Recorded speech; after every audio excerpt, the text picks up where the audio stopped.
Hello, everyone. Welcome to the St. Louis Art Museum's Art Speaks program. My name is Jessica Kennedy, and I'm the educator for adult learning at the museum. Before we begin, please familiarize yourself with the Q&A section located on your screen. Feel free to enter your questions at any time during the program, and we will choose a few to answer at the end. Also, there is live auto transcription available for this program. Please click the CC icon to activate or deactivate the subtitles.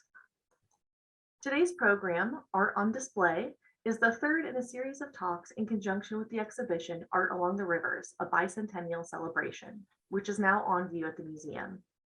For this installment, we are joined by Amy Torbert, the Andrew W. Mellon Foundation Assistant Curator of American Art. Thanks for being here today, Amy. Thank you, Jessica, and thank you all for joining us this afternoon. I am so excited to get to share with you the second section in this exhibition that Melissa Wolf and I co-curated. It is one of my favorites, but really I say that about everything in the show. So just to help us all be on the same page, if you haven't joined us for the first two installments in this series of talks, I wanted to begin with a quick reminder that the exhibition has been organized in conjunction with the 200th anniversary of Missouri's statehood. Rather than studying the entire state, however, Melissa Wolf, my co-curator, and I chose to focus on an area seen here in yellow that we call the Confluence region, roughly in the range of a day trip from St. Louis, including the Illinois side of the Mississippi River. So all the objects presented in the exhibition were either made or collected in this region. And so after studying these relatively narrow geographical parameters, we then cast aside nearly all other limitations, specifically any restrictions on types or dates of artworks. And so, as you have experienced yourself, if you have gotten to travel here in person, or if you have seen our previous programs, you know that the exhibition presents 155 compelling objects that tell histories of creativity and artistic production in and around this confluence region. And so what we're seeing here is a bird's eye view of SLAM's exhibition galleries. And so we decided to present these objects in thematic groups rather than organized by, say, culture or chronology. And really the idea of confluence, so how things are formed and changed by their joining together, is at the core of each one of these thematic sections whose titles you see here. So the one that we're going to be focusing on today is titled Art on Display, and I've highlighted it here in red. So let's get going.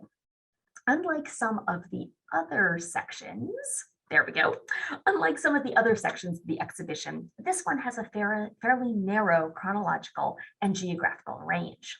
It brings together a total of about 40 works of art, all which could have been viewed in local public exhibitions, private collections, and at the 1904 St. Louis World's Fair.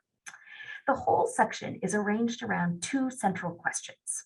So the first is, if you lived in 19th or early 20th century St. Louis, what works of art could you have seen on display and where? And then second, how did the context of viewing an object, so where you viewed it, what it was surrounded by, shape the ideas that it communicated? So there are two parts to this section. The second one is devoted to the 1904 World's Fair, and we'll end with that one. But for now, the first, which we've been looking at here, attempts to replicate in its installation the most popular method of displaying art in the 19th century, which was known as a salon hang. And so our installation for this section has really been inspired by this particular photo that you see up here at the left, which depicts the collector William K. Bixby's home. And it just happened to stand, it no longer is there, but it happened to stand at the same location as the Chase Park Plaza Hotel does today for you local St. Louisans. So I won't be able to discuss every single work in this installation in depth, but I'll share more in just a few. But if there's a favorite of yours that I've overlooked, please feel free to ask about it in the Q&A, and I'd be very happy to share more about it. And let me also mention that Melissa and I made a very deliberate decision in conversation with our exhibition designer and our colleagues in learning and engagement, not to write and place individual object labels beside each and every work in this particular installation. And here's the other wall, so you can see that. But that doesn't mean that there aren't labels. We've just kind of hidden them. So I really encourage you to go to the audio guide, and there's the link down there. I'm sure Jessica could post a live one in the chat. Just visit our website. It's accessible there.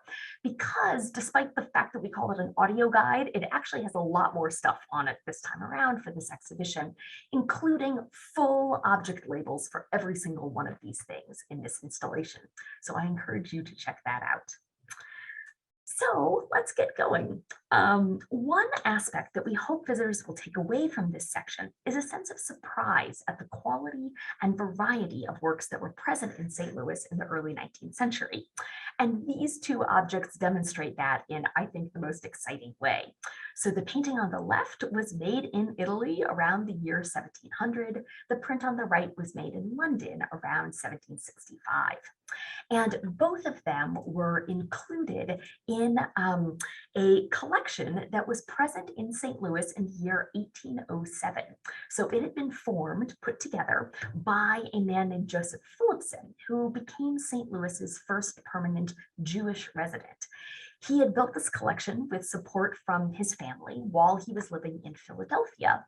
And when he moved to the city in 1807 and then continued to live here through his death in the early 1840s, he brought with him this really significant collection, which is just kind of amazing because this group of over 100 objects, so-called Old Master, but European 17th and 18th century paintings and prints was definitely one of the first west of the Mississippi at this early date in the early 19th century. And it was actually one of the most impressive anywhere in the early United States. So it's just cool to us to have realized that an artist like George Caleb Bingham, who I think we typically thought of as working really far from artistic centers, way out in the West in Missouri in the 1830s as he was developing as an artist, could have come to St. Louis and seen works like these. We don't think he came to St. Louis. We don't think he actually visited this collection, but he could have. So the fact that works of this artistic quality were available is fascinating to us.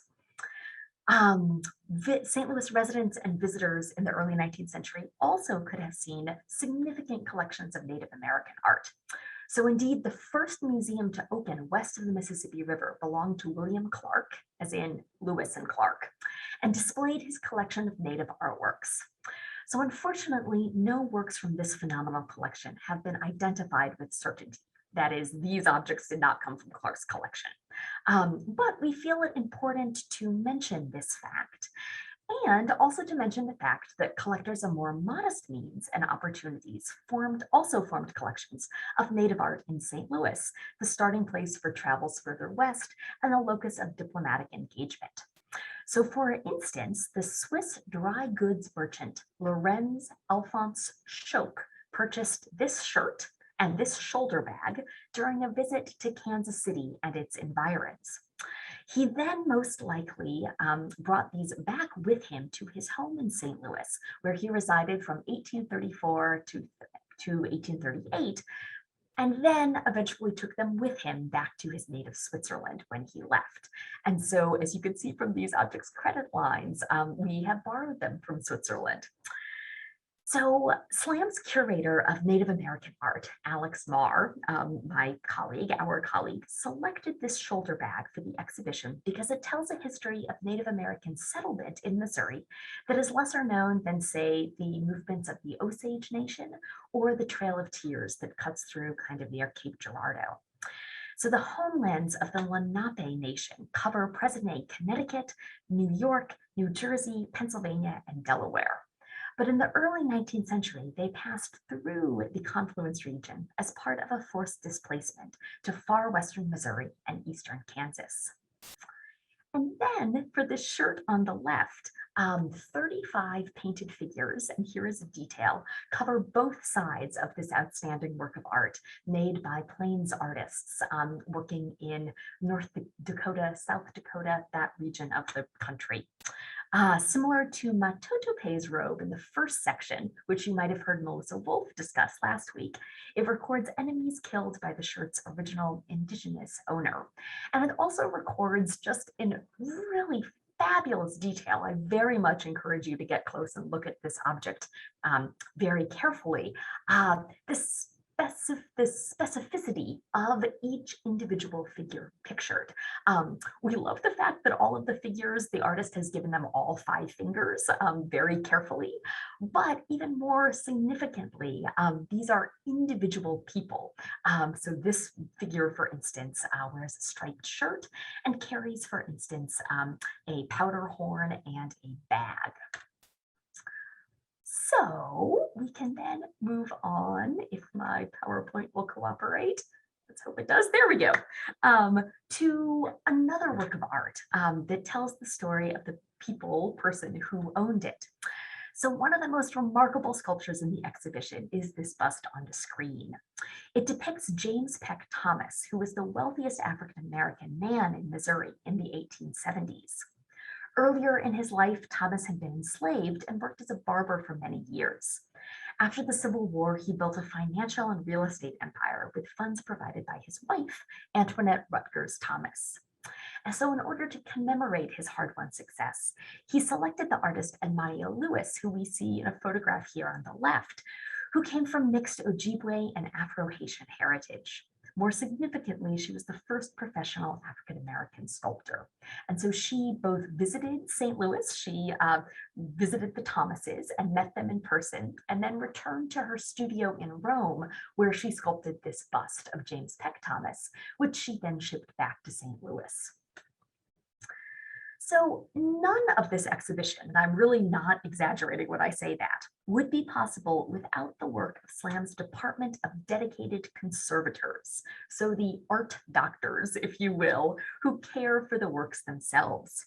And so I'm really excited to get to share the work of my colleague, Courtney June Books, who's the Assistant Paintings Conservator here at SLAM, who recently helped 2 paintings in this exhibition to look their very best. So we very gratefully recently received this contemplative painting by the St. Louis artist Paul Harney as a gift from John Oleski. While it was in generally good condition, Courtney spotted that it had layers of dust, grime, and discolored varnish on its surface, as this photograph taken under UV light demonstrates. And so this shows it midway through its cleaning process. The part that is fluorescing, that yellowish green on the right, is still covered with the old varnish. The part on the left is the part that Courtney has cleaned away so far. And so after Courtney's cleaning of the painting's surface, it looks better than ever. And more importantly, perhaps more similar to how audiences could have originally seen this painting when it was exhibited at the St. Louis Exposition and Music Hall Association's annual art exhibition in 1901. So if you liked that reveal, get ready for an even more dramatic one. So we knew from research that St. Louis artist Edmund Henry Werpel, whose painting we see here, had befriended the acclaimed American artist James McNeill Whistler while studying in Paris. And we also knew from Werpel's writings that he emulated Whistler's style of painting in thin washes to create luminous atmospheric effects. But we had kind of a tough time believing that statement when we first encountered this wonderful painting by Werpel, looking like this. However, drum roll please, now, thanks to Courtney's painstaking work removing layers of dust, grime, and varnish, we can now see what a critic meant when he described this painting as, quote, displaying a quiet, poetical mood which is akin to music. And so, I mean, we cannot thank Courtney enough for all the work that it took to transform this painting back to how it could have originally been seen. Conservation treatments like this are really one of the things that we are most proud of accomplishing. I mean, not that I had anything to do with this magical transformation, but we're most proud that this exhibition could accomplish such transformations because they're a really lasting way for this exhibit to live on past just the 3 months that it is on view in our galleries. I am also completely obsessed with Whirlpool. As friends know, I won't stop talking about how fascinating I think he is. We don't have time to do it right now, but if you too are curious about him, ask me about him. He has a remarkable life. So we are now going to move on to the second part of this section, which is dedicated to, as I said, the 1904 St. Louis World's Fair. And so these two maps, one from 1904 and a Google map version of the same area today, are intended to help kind of set the scene. So the red circles mark the location of the Palace of Fine Arts, as it was known in 1904. It's known as SLAM's main older building that contains Sculpture Hall today. And so the fair ran for 7 months in 1904 and was the largest international exposition to date, with 1,500 buildings, over 19 million visitors, and thousands of objects brought together from around the world. So given this complexity and scale, how could we possibly attempt to represent the fair through just a few objects? We did so by focusing on two important aspects. And so the first one is that we selected objects that demonstrate the American artistic and technological innovations and achievements that the fair brought to the city. And so let's begin our tour of the fair, not with the Palace of Fine Arts, actually, we'll get there in a sec, but instead with a place called the Palace of Varied Industries, because it contained the most dazzling work in the exhibition, which is this extraordinary cut glass punch bowl made by glass cutters at the Toledo, Ohio-based Libby Glass Company. And if you have seen this in person, you know what I mean. It sparkles like a disco ball. It is just, it's huge, it's amazing. If you haven't seen it in person and are local, I encourage you to come do so. It is well worth the trip. If not, I encourage you to visit the Toledo Museum of Art's website, where they have a really good page on this particular punch bowl. So this was, as we've been seeing, displayed in the Palace of Varied Industries in the mirrored booth of the St. Louis-based Merbert and Jackard Jewelry Company. And it's actually thanks to Merbert and Jackard, this St. Louis-based company, that they are the ones who produce that ladle that appears in the front of the picture on the left. So with this punch bowl, so just the top part, what we're looking at is both a punch bowl and then a stand that's holding it. So just the top part, which you see its cutter holding here and cutting on a wheel, weighs currently 134 pounds. The original block of glass weighed more like 200 pounds, and it holds 15 gallons of punch. It was in 1904 the largest piece of cut glass in the world, and it really showcased the superior craftsmanship and design of Libby's best glassmakers, like John Rufus Denman, who we see here. And again, I know I sound like a broken record, but I really would encourage you to go and listen to the audio guide stop for this particular object. We've interviewed the curator at the Toledo Museum of Art, Diane Wright, who oversees their glass collection, and she describes the technical process and the artistic achievements of this object in much better ways than I could. But the bowl made good on its show-stopping ambitions by winning a grand prize at the World's Fair. And it was surrounded in the Palace of Varied Industries, which was nicknamed the shopping center of the fair, by 14 acres of merchandise, including both of these two objects. So the monumental Japanese vase on the left was purchased actually from the Palace of Varied Industries by St. Louis residents John and Mary Ruth, whose descendants later gave it to SLAM. And then the vase by the Van Briggle Company, which is a pretty new acquisition. Thank you to David Conradson, my colleague who's the curator of decorative arts, for letting us debut this object in our exhibition.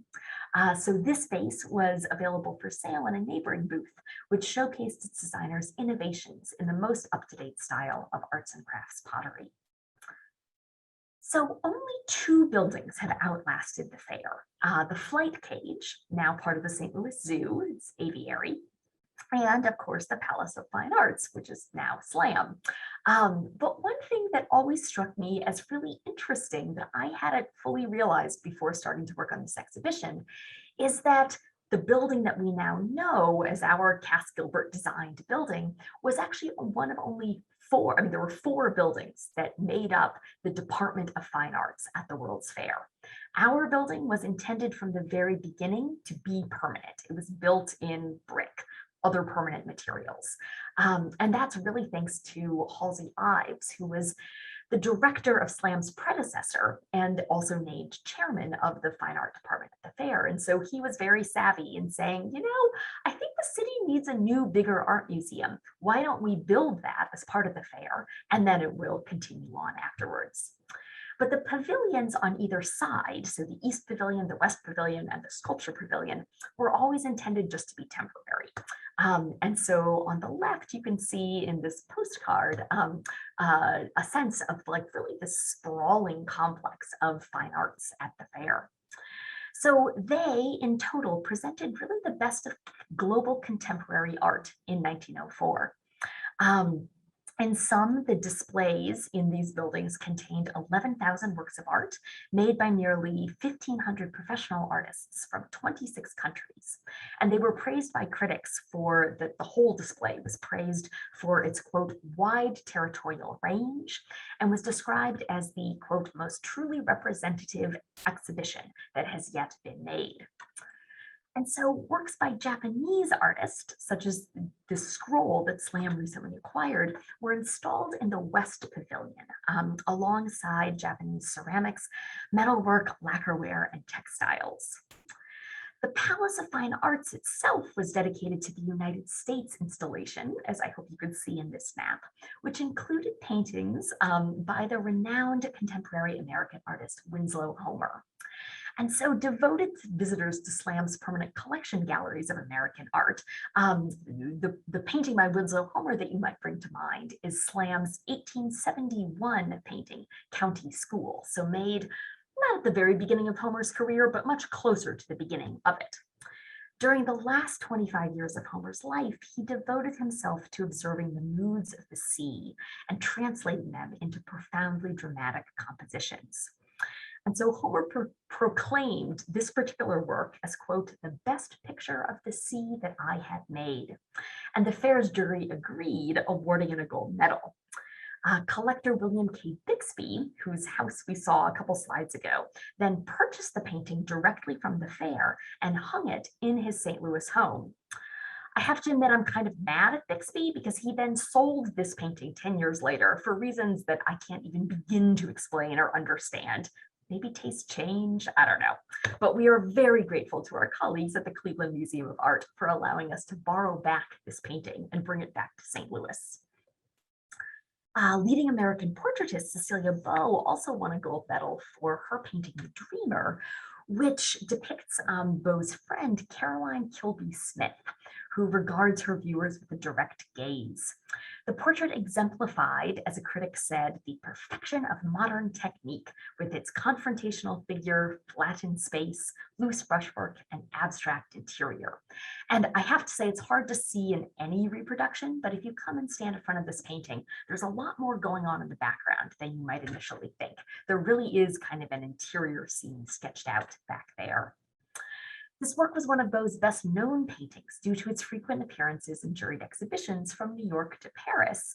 And so we were especially thrilled to find an image of it installed in Gallery 237, which is currently our medieval art gallery. So looking through installation photographs also reveals another important facet of the fine arts display at the fair.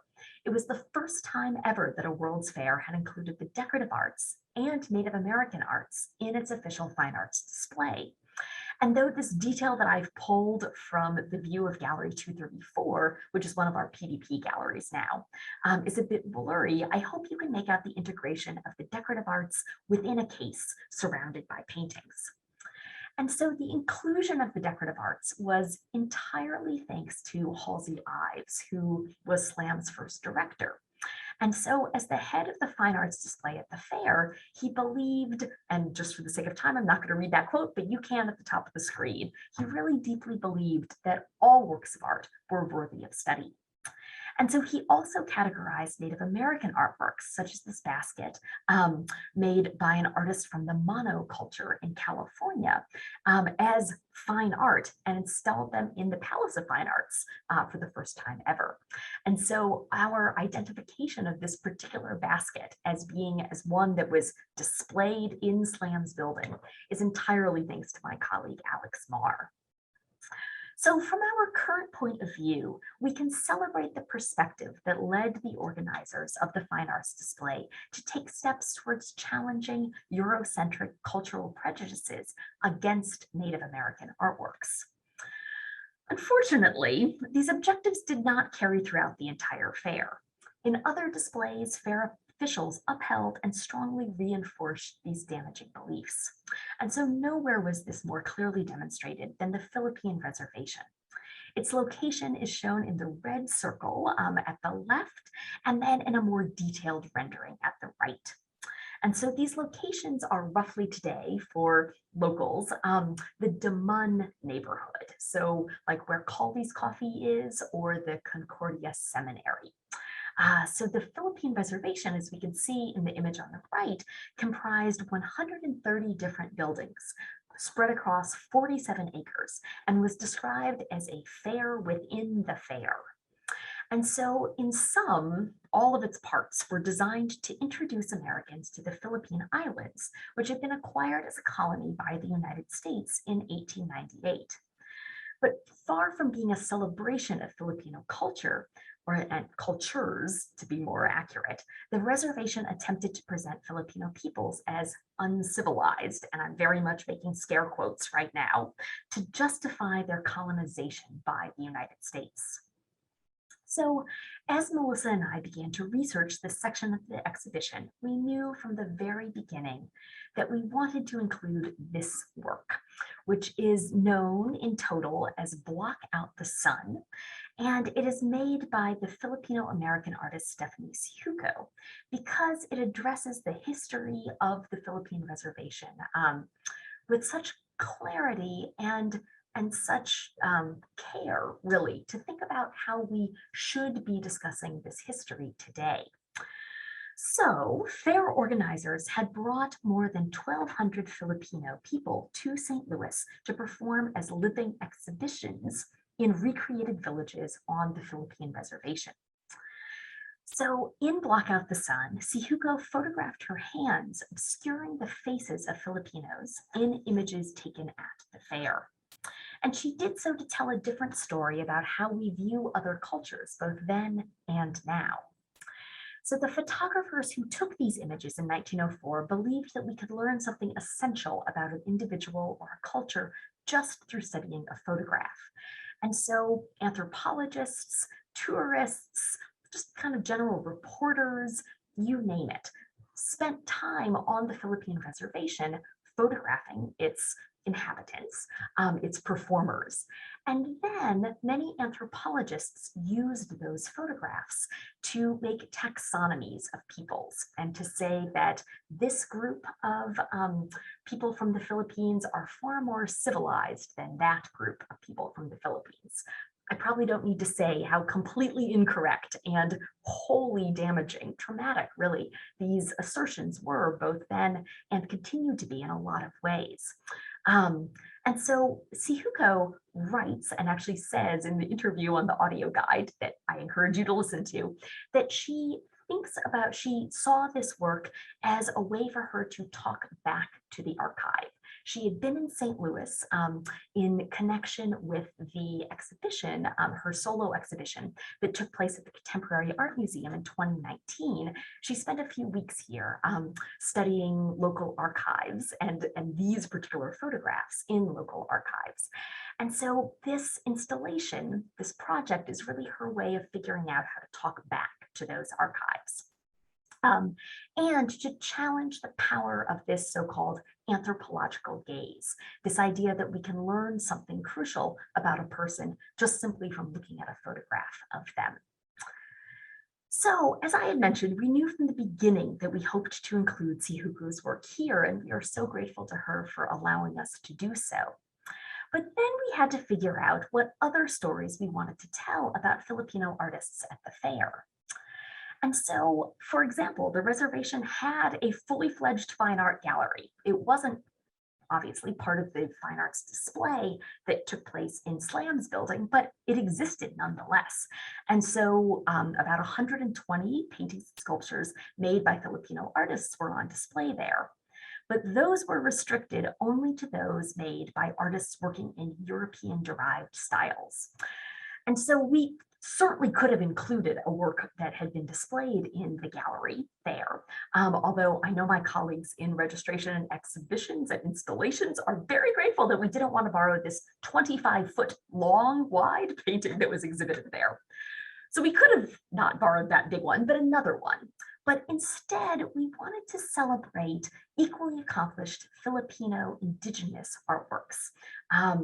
Which such as these textiles and baskets, which then were not recognized as works of fine art, although that is what we are really wanting to do today through their inclusion in this exhibition. So they were instead displayed as commercial items in the Reservations Department of Manufacture's exhibition, because they are all made of, at least partially, of plants native to the Philippine Islands. So they were seen as profitable things that could be bought and sold. So scholarly discussions of these works have been limited by their perceived anonymity. So therefore, then to put that a different way, it's harder to say, like, there is definitely a difference about how these objects have been discussed compared to, say, Winslow Homer's seascape. And those differences stem in all sorts of ways for all sorts of reasons, but they certainly haven't been aided by the perceived anonymity of these works, that it has been thought that we don't know who made them, so they kind of represent cultural forms. Well, I would like to assert that while we might not know who made those particular 6 objects, we haven't yet connected a particular person to each one, we do know who made the 700 works of art, actually more than that. There were over 700 individuals whose baskets and textiles were shown in the Philippine displays at the 1904 World's Fair. And you're not supposed to be able to read any of these names, but here they are. And so there are all sorts of histories and stories and specific things about these works of art that I think that we can, with future research, be able to draw out and tell about these objects. And so just to suggest one of these, so that artist whose name is highlighted in red, Honoria Baharias, exhibited this work on the Philippine reservation. And so the fact that I've been able to connect her to this work is very much thanks to the fact that she signed this work of art, thank goodness. We didn't include it in the exhibition due to its condition issues that you could see at the top right, but we can say, right, that Honoria was 24 years old in 1904. She probably didn't travel to St. Louis, just like Winslow Homer didn't travel to St. Louis to see his work of art shown, but she was very much present here thanks to this textile that she had woven in the Philippines and then was exhibited and won an honorable mention award in the cotton category at the fair. And so just by way of concluding, but also maybe of opening up other thoughts for the future, I wanted to say how inspired I've been to pursue this type of research that I was just describing by the projects undertaken by St. Louis artist and researcher Jana Año Nuevo Langholtz, who has been doing just phenomenal work to encourage us to think more carefully about the histories of, and more fully and completely about the histories of the Philippine reservation and the land that we walk on today. And so Jessica will share, I think, a link to Langholtz's website in the chat here. But I just wanted to say that, just cite 2 parts of her project. So one is the Philippine Village Historical Site, which, as she describes, holds space space for respectful engagement with the history and aftermath of the 1904 World's Fair, with the perspectives of Filipinos and Indigenous people at the forefront. And then to go along with that, she is very much in the process of building a research database called the 1200 Lives and Deaths at the World's Fair, thinking very specifically about those 1,200 people who were brought to perform on the Philippine reservation. So in sum, there is still much work to do, and we really hope that this exhibition might provide the spark for future projects. But we also equally hope that this section both celebrates the remarkable works of art present in the Confluence region and also asks what we can learn about the values of a culture based on what they deem as art. So thank you so much for your attention. Sorry for going on maybe just a little bit long, but I would be so happy to take questions, engage in conversation, just anything. What do you think? Absolutely. Thank you, Amy. That's wonderful. And you did not go long at all. So we do have a question in here, which you may or may not be able to speak to. It's about the conservation work. So I'm just going to read this as it is. Might you be able to add anything about the conservators' work in restoring those two paintings? Specifically, you are saying that the removal of the varnish is possible without removing the pigment underneath.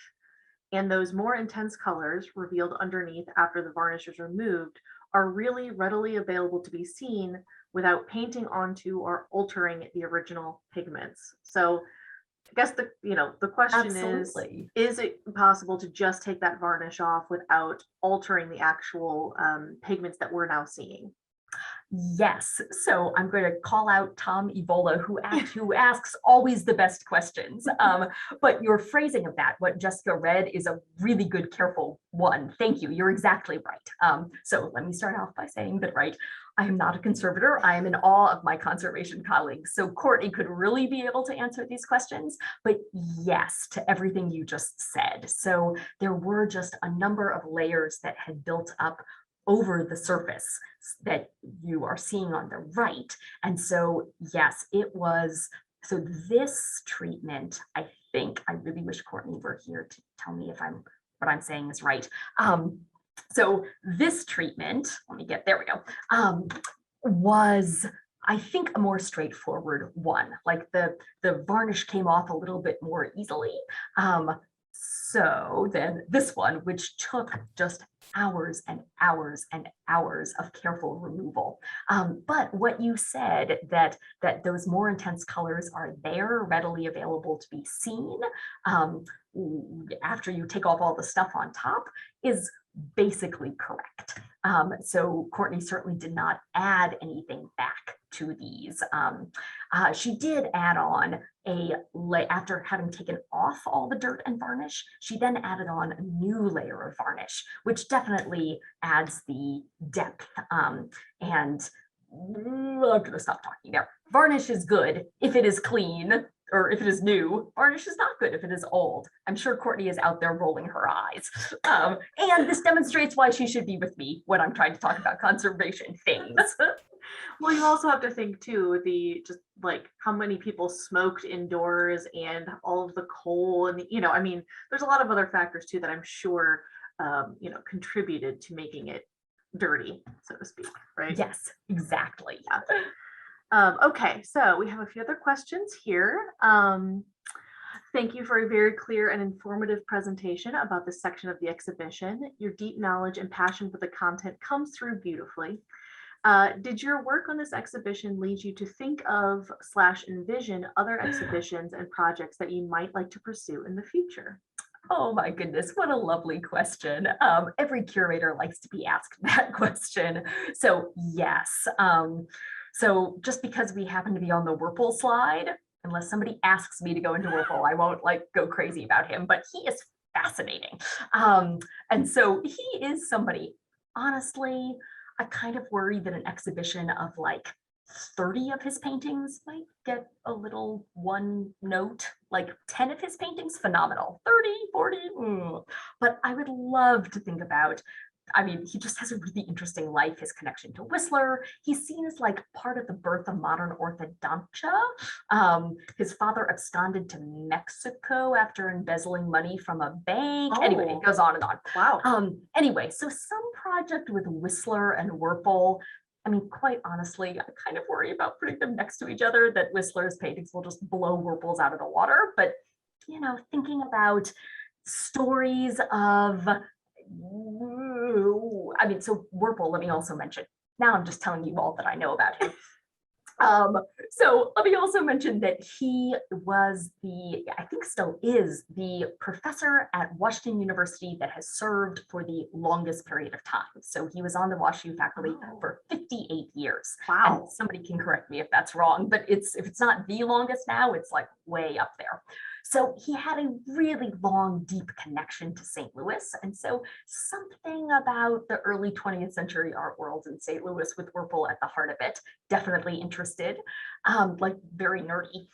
The most reasonable project that maybe SLAM would actually like to support, instead of just, Werpel could be an article, I have to say, but is a show on that connects to the People's Art Center. So I will leave the whole discussion of the People's Art Center as a teaser for the fourth section, fifth presentation. Melissa will discuss it in a couple of weeks. But it's St. Louis's first interracial community art center in the 1940s. And we have works of art connected to it in the collection that I'm working with colleagues to think about an exhibition on. I'm going to stop talking to that question because I really could just like continue to ramble on about, oh, this thing, oh, that thing. Well, we look forward to those at some point, right? Now we know what you're thinking. That's great. Courtney is actually on watching right now, and she has commented that absolutely, through careful testing to make sure no alteration of the pigments is occurring, the correct chemical mixtures can be used to remove the previous varnishes. So right on point there. Okay, I am going to find one more question. We have quite a few and many complimentary comments here. So sorry. Let's see. Someone has asked, my question is more general in how these types of shows are curated. With an inspired view of various artworks in a show, I could also see this as an exhibit at the Missouri History Museum as well. How do two museums delineate collections and exhibits? For example, also thinking of the recent acquisition of the St. Louis Public School painting collection by the Missouri History Museum. So I guess, what is that line? Absolutely. So that's an excellent question. And I've frequently thought how interesting it would be to like take this exhibition whole cloth and then like the same checklist and give it to my wonderful colleagues at the History Museum and see, because the exhibitions I think would be organized very differently. It would be so interesting to see those differences. So a couple of things to say in response to that question. So one, we are so grateful to our colleagues at the Missouri History Museum. So they are our largest lender to the show. So we have 20 works on loan by them scattered throughout all of the sections. And it is, those works just are like critical to the success of our show. So we are so grateful. And also, I'll call out Hattie Felton in particular, the senior curator at the Missouri Historical Society, who is just doing brilliant work on really their collection of fine and decorative arts, as well as everything else. But she's an excellent historian, and art historian. So the bigger question of how the two museums delineate or kind of divide up things is a really good one, and one that I hope like continues to grow and evolve in the future. If we had started planning, I could have seen in a different world, like having this exhibition really have two parts, one at each place, because the history of Missouri is in ours, but it's not what we lead with. We lead with engagement with an object, and then you learn the history through that engagement, which I think is still the goal of my colleagues, engaging deeply with objects, but maybe they would put the history foregrounded a little bit more, just differently. So, And then another part of this is that I don't know that the St. Louis Art Museum has always been very interested in local art, which I think is something that we really want to change going forward. And I mean, that's for a number of reasons. One of them is that we didn't have a dedicated curator of American art or Department of Historic American Art until 2004.